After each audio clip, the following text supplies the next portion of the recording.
G'day guys, welcome to the round 15 review for Supercoach 2021. This week we had by far what was probably our best score this year, 2,438, which is quite ironic because we only got the 2 out of 7 league wins, which I was still pretty shocked about. And for a score that good, you'd think he'd go up a little bit more than 377 ranks, which is a bit, I think, quite interesting.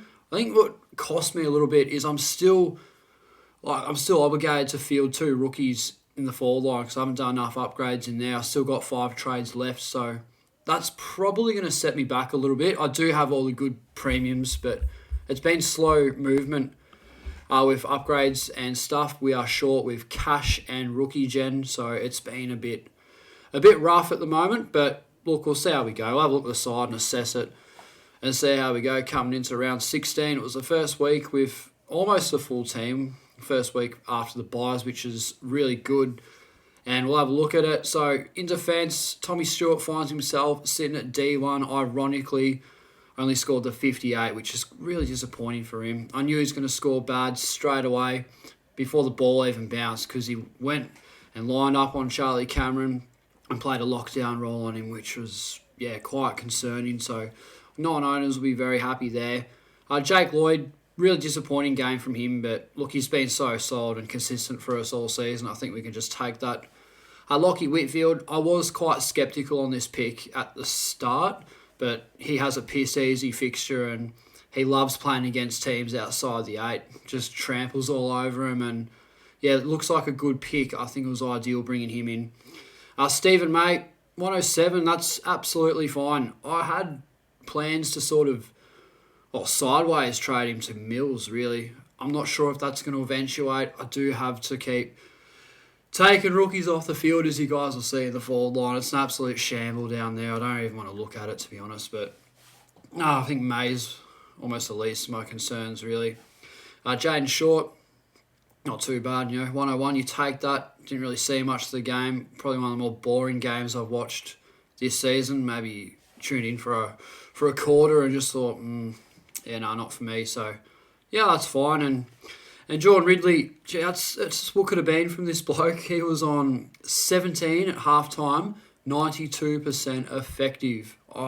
Just wrapped with that. As an Essendon supporter, there's nothing I'd love to see more than Ridley getting nearly 20 touches with 90% efficiency, and then Zach Merritt getting 41, which I'll discuss in a minute. He's a superstar, but it's a bit unfortunate for the Bombers. They fell short. They had a crack against the D's.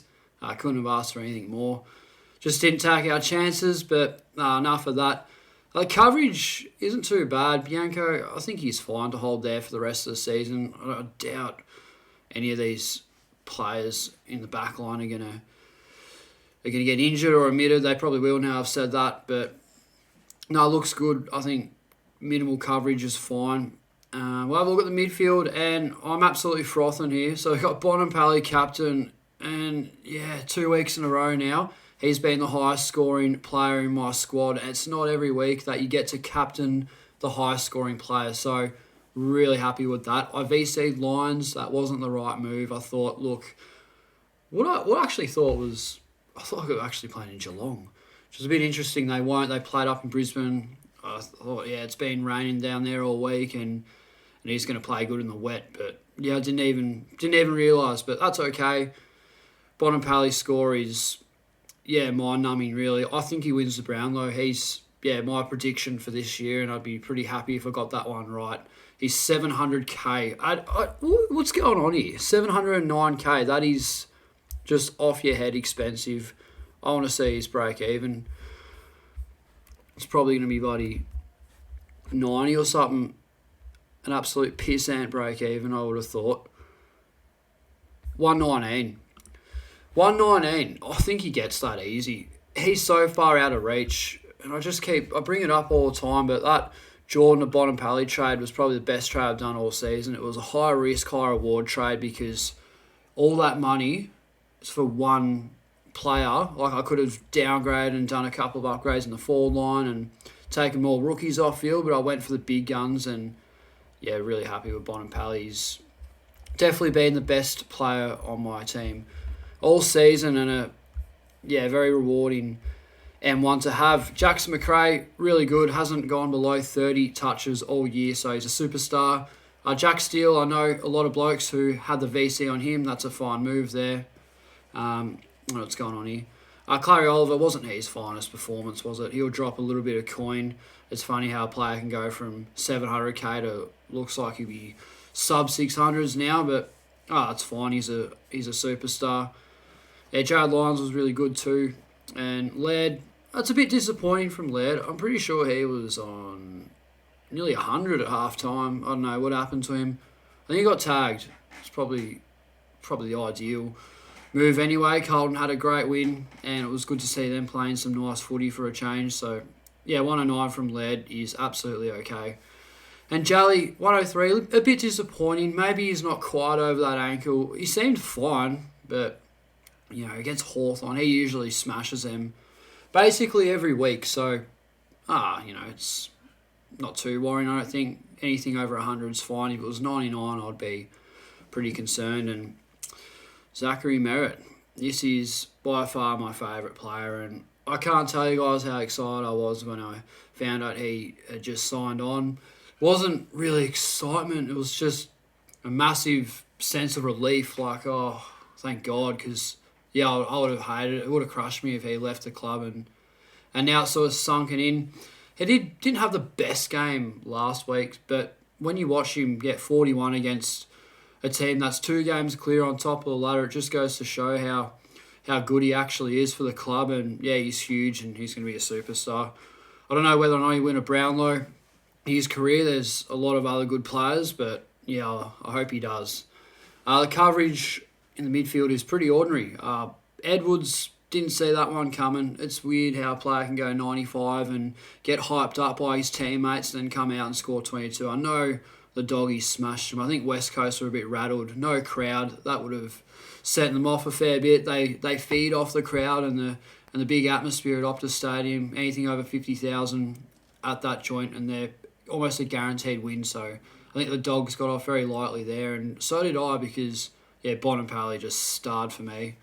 Newcombe, he was really good. Kicked his first goal, I'm pretty sure, and, blokes just got around him, and why wouldn't they? So I think he'll be good bench coverage for the remainder of the season. Maxi Gawn, 103. That's a bit interesting, isn't it? And that is off the back of a matchup that I didn't think I'd see it so early, but we have, and that is Sammy Draper. He is unbelievable. And you guys can hate on me. You can comment and give me that much shit. I won't care. But this is my opinion here. I reckon Sammy Draper is going to have a better career than Luke Jackson for the D's. And that's a massive call, huge call, but he looks like a champion. And he's by far one of my favourite players. He, Zeret, Ridley, they're just unbelievable to watch. And, didn't think he would emerge so soon. He's got a long career ahead of him and might even be another Ruck upgrade target within the future when Gordon Grundy are a bit older. So, one to really get excited about, I think. That's a very biased statement, but a bit excited watching him play. And we'll have a look at the forward line. Dare I say it, it is just terrible, isn't it? I mean, nothing over 100. What do you do here? Trading Aaron Hall. And this one pisses me off a fair bit because I paid top dollar for him. I thought, this guy's making me pay week in, week out. He's already a pod. I trade him in for around the same price he is now. A bit more, I'm pretty sure. And he's given me nothing. Absolutely nothing. So that's really frustrating.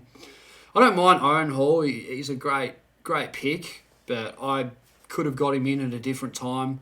The timing was completely off, which really hurts me. And I don't quite have the rookies, do I? CCJ and Madden, they're my most expensive rookies, and I can't really do anything about it. I trade them both out. As I said, I got 450k. That does absolutely nothing in that forward line. So, really frustrating with Hall.